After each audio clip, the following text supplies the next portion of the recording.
Alright, so we got our door working. In the last video. We set up a custom door track float, and we've got these public variables. I showed you how to do that, which is extremely powerful and really lessens the difficulty and kind of the heavy lifting of your workload when working with Blueprint and designing cool gameplay stuff. Okay, so I could technically say this tutorial is over. We got the door working. When you walk up to the door, it opens. When you walk away, it closes, and that's pretty much all it is. But I want to kind of spruce things up a little bit. If I look at this guy and I play this, the door is not very exciting. Alright, I want to change a few things up. So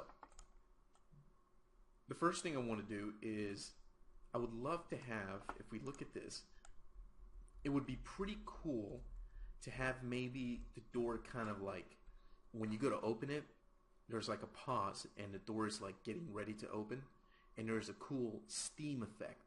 Like maybe you get some steam, like it just kind of fires in from the frame of the door to look like it's an airlock or something like that that's opening, and that'd be pretty cool.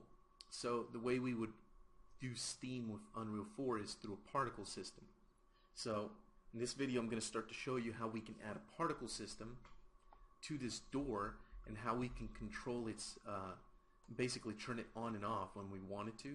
So we'll have it turn on when the door opens, or when the door is getting ready to open, and then it'll turn off a little moment afterwards, because we don't want the steam to keep going as the player goes through the door. Although that can be pretty cool, like in the movie Alien.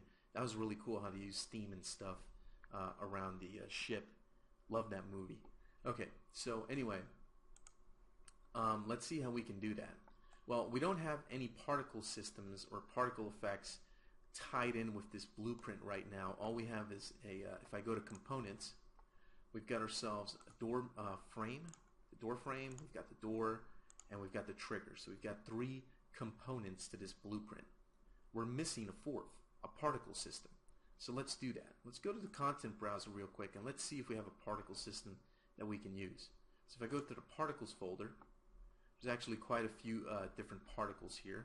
And what I could do is I go up to my filters and I could filter out just particle system, and now we're just looking at particle systems. So we've got something here called smoke, there's sparks, that could be pretty cool, sparks, there's fire, explosion, and then there's steam. That's pretty cool. Now if you're wondering where I got these particle effects, I actually got them when I created a new template, and let me show you that real quick. If I go to File, go to New Project, I'm going to get the New Project template browser, and remember I showed you this in a previous video. If I go to, say, the Blueprint First Person or whatever template you want to use, you'll notice there's an option down here in the lower left called Include Starter Content. Now it's usually on by default. What I did was I created a new Blueprint First Person template project, and I made sure that the starter content was checked on. And when you create a new project like that, you're going to get, if you go to the content browser, you're going to get all of these, you should get all of these particle effects and particle systems with the project. So I didn't create this particle system from scratch. I've done that before, but for this tutorial I just wanted to get some example content to get up and running as quickly as possible. I didn't want to sit here a whole weekend creating new particle systems for this tutorial. So I actually went in here, I opened this up in Cascade. Now this isn't a Cascade tutorial, so this is outside the scope of what I'm showing you, but basically it's a simple steam effect. I edited it, I changed it up a little bit so that we can have it sort of start off small and have the steam start up. And you can see that looks pretty cool. So this effect, this particle system, is going to work out just fine for what we need. So I'll make sure that in the content browser the particle system is selected. I'll jump back into Blueprint, make sure that you're in the components mode, and I'm going to go up to Add Component, and what I'm going to do is I'm going to go down here and I'm going to get, there should be a particle system around here that we can use. So here it is, particle system, P Steam Lit. I'm going to click on that, and that's going to create a particle system. Now I'm going to rename it before I do anything else. So I'm just going to call this Steam. We know what that is. And that's it. I could go to the category here and stick it maybe under door stuff, but it'd be cool to have a category just for effects. If this were a more complicated blueprint for an actual real project or product, you'd probably have a ton of different effects. You might have sparks, electricity, lights. You may have steam and smoke, maybe fire, all kinds of cool stuff. So all that stuff is effects. It would probably go under the effects category.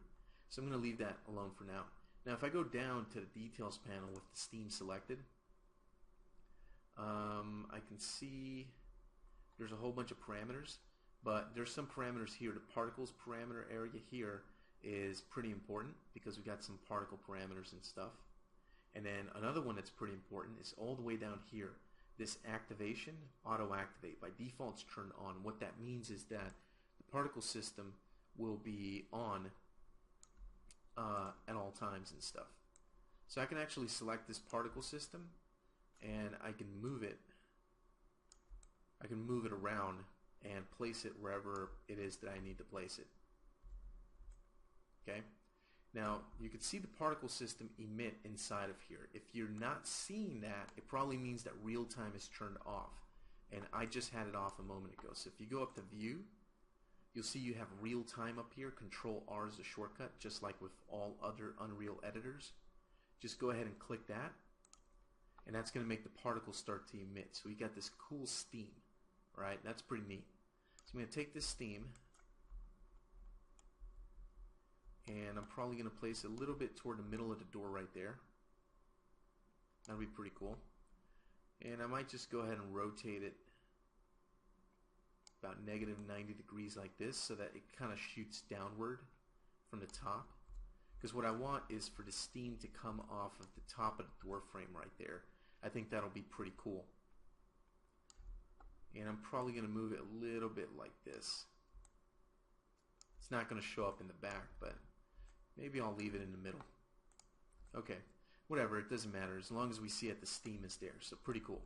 So the steam is there. Pretty nice. Yeah, that's pretty much all there is to it. So now we have a particle effect tied in with this blueprint, which is really, really cool. Okay, so now that we have that, I'm going to compile this real quick and save it. Now we have a particle system. Alright, fantastic. Let's jump into the level, let's play, and let's see what we've got. I'm not going to walk up to the door just yet. I'm kind of just looking at the door. You can see that there's particles. So the steam's being emitted right now. If I walk up to the door, it opens and the steam is there. Okay, I'm going to stop that. So remember, we have to explain everything to Unreal in baby steps and tell it exactly, it's step by step, what we want it to do. So right now, we've given this door a particle system. The particle system by default is set up to emit steam all the time. So when the game starts, the particle system automatically switches on, it activates by itself, auto activates, and it starts to spew particles into our level, and it does not stop. It keeps going forever. That's not what we want. We would like for the particle system to only turn on when the door is open, or when the door is about to open, when a door goes to opening state. After it turns on, it should emit particles or some steam for a few seconds while the door starts to open. After the door is, halfway through opening, or maybe it's fully open, then the steam should stop. So it should be kind of like steam starts to shoot out, door slowly opens, it opens up, the steam stops, and then you walk through, and then the door closes. And then if you were to come back to this door, 10 minutes later, again, you get some steam, the door slowly opens, steam stops, you walk through. That would be pretty cool. So we've got a few different steps there. We need to tell Unreal first, do not emit the particles when we start the game.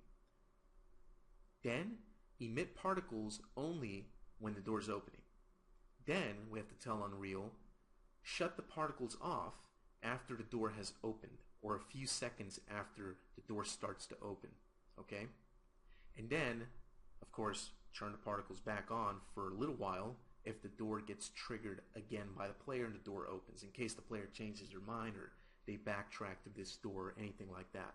So we've got a few instructions we have to give to Unreal in order to make that happen. And we're going to do that over here in the graph. Okay? This video's run for about 10 minutes already. I'm going to end it here, and in the next one we'll go ahead and start hammering away at this.